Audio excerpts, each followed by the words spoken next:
so often all you see is the bad news and the bad behaviour. And I rather hope that sometimes what we can do is just to underline the goodness. The royal world, known for its veils of privacy and unspoken truths, was recently shaken by a revelation that not only caught the public off guard, but also deeply stunned Princes William and Harry. In a moment that bridged the past and present, Princess Anne disclosed a piece of Princess Diana's legacy that had remained buried for decades. What made the revelation all the more potent was the emotional weight it carried, a final wish from the late Princess Diana, a woman whose life, influence, and untimely death continue to echo through the corridors of British royalty. Before we start, please don't forget to like and subscribe to our channel for more updates.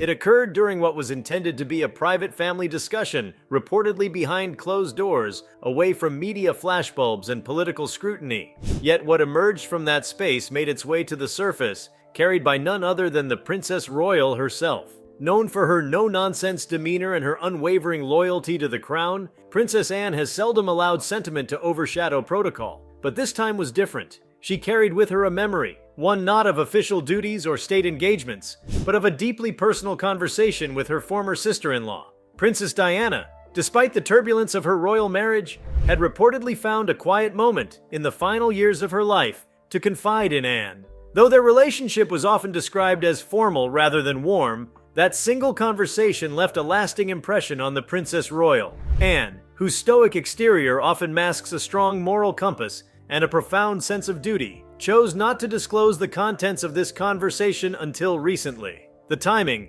while unexpected, seemed to resonate with a deeper purpose, perhaps a reflection of the shifting dynamics within the royal family or an understanding that certain truths must eventually be heard. What she revealed was both simple and powerful. Diana's final wish was not for titles, grand gestures, or historic reform. It was a deeply maternal, profoundly human desire. Diana had hoped that, no matter what happened, her sons would remain close, bound not just by blood, but by trust, loyalty, and mutual respect. She feared the royal machinery would, in time, drive a wedge between them, either through protocol, rivalry, or the pressures of expectation. Her wish, conveyed in that private moment, was a plea that William and Harry would always remember the unbreakable bond they shared as brothers, and not let the complexities of royal life dismantle that. To William and Harry, hearing this from Princess Anne came as a moment of unexpected gravity. Though the world has witnessed their journey from grieving boys at their mother's funeral to men navigating very different paths in public life,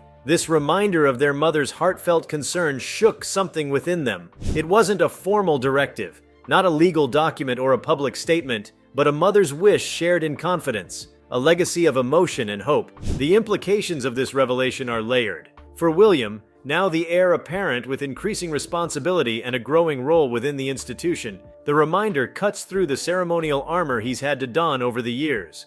For Harry, who has stepped away from royal duties and redefined his identity outside the confines of the monarchy, it presents a tug back toward roots, back toward the relationship that defined his earliest years. Anne's decision to reveal this now cannot be separated from the context of where the royal family stands today. The House of Windsor, while still projecting stability, has faced an era of transformation. From Meghan and Harry's explosive interview and subsequent revelations to King Charles III, navigating the early stages of his reign amid health concerns and shifting public sentiment, the family finds itself at a juncture. And within that, the relationship between William and Harry remains one of the most emotionally charged and public focal points. That Anne chose to speak now suggests a sense of urgency, a feeling that the window for reconciliation, for honoring Diana's wish, may be narrowing. It wasn't a grand announcement. There was no podium or formal press release. The message came in Anne's trademark fashion, clear, deliberate, and without embellishment. Yet its simplicity gave it its power. She wasn't appealing to public opinion.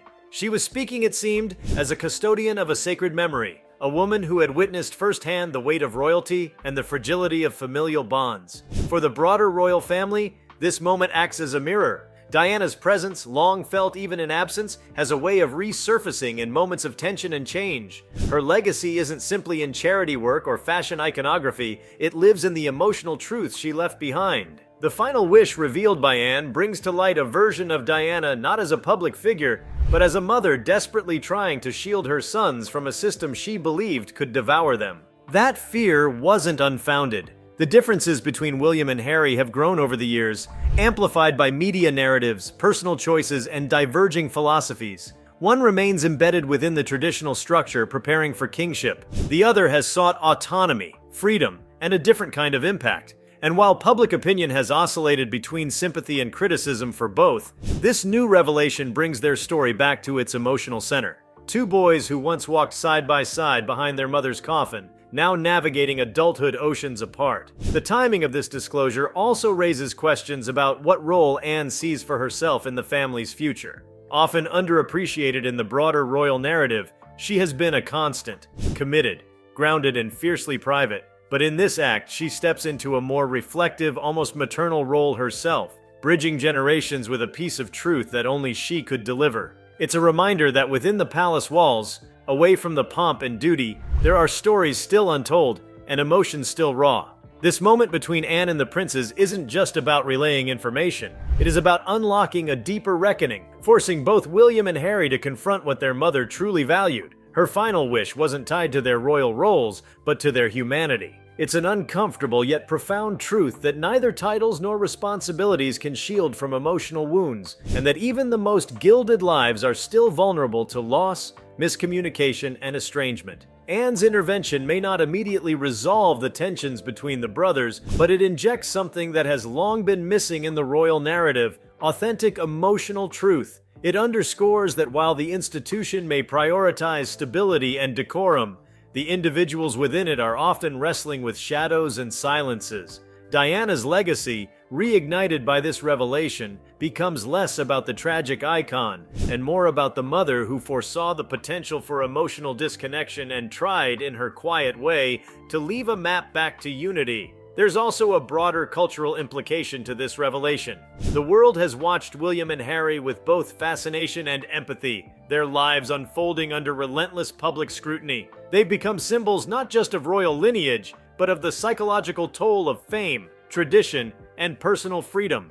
Diana's wish, as revealed now, speaks to every family that has experienced estrangement, to every sibling relationship tested by differing paths. It's a universal desire to see loved ones united, even when the world pulls them apart. What Anne did was more than just pass on a message. She reignited a conversation about what legacy truly means. For all the grand palaces, priceless jewels, and historic titles, the most enduring legacies are emotional. They live on in the decisions people make, the relationships they preserve or let fall. Diana's wish was not about the crown. It was about the heart. It calls into question the choices that have been made and challenges both William and Harry to consider what part of their journey is truly theirs and what part was hoped for them by someone who loved them most. Even without public reaction, even without statements from the princes, the power of this revelation lies in its ability to pause the chaos around them. It's a moment of reflection, of asking not just what they are becoming, but what they were meant to be, not as representatives of opposing views or rival paths, but as brothers once joined by love and loss.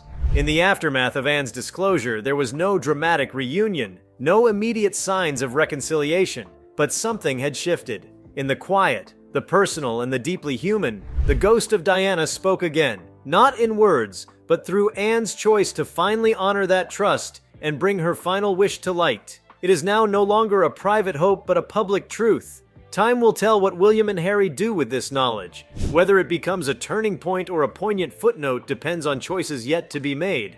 But the seed has been planted. Anne, in her steady and unflinching way, ensured that Diana's voice would not be lost to time. In doing so, she opened a new chapter, not for the monarchy, but for the family within it. If you liked this video, please give it a like and subscribe to our channel. Also, could you leave your comments below and tell us? What are your thoughts on Princess Diana's final wish? What will William and Harry do? We want to hear from you. Thank you for watching and see you next time.